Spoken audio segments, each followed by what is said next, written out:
بسم اللہ الرحمن الرحیم۔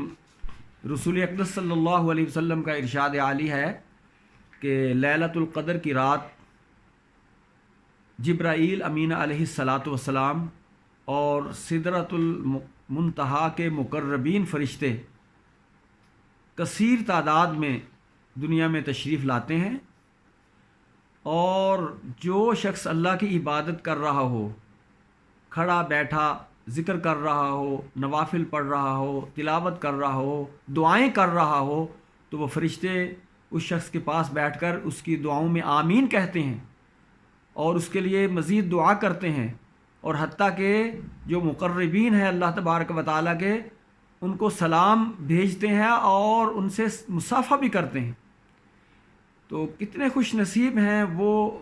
لوگ جو اس رات اللہ کی عبادت کرتے ہیں اور نبی کریم علیہ السلام کے اس ارشاد پر یقین رکھتے ہوئے، ایمان رکھتے ہوئے اس رات کو قیمتی بناتے ہیں، جو 1000 مہینوں سے افضل ہے، جو اللہ کے ہاں عظیم الشان، بلکہ یوں فرمایا کہ یہ 1000 مہینوں سے بہتر ہے۔ اور بہتری اب جو ہے اللہ جانتے ہیں کہ 2 گنا، 100 گنا، 1000 گنا، لیکن انسان کے اخلاص پر ہے کہ وہ کتنا اجر اللہ تبارک و تعالیٰ سے حاصل کرتا ہے۔ تو ہمیں اس رات کی قدر کرنی چاہیے اور اس کی فضیلت حاصل کرنی چاہیے۔ وآخر دعوانا ان الحمد للہ رب العالمین۔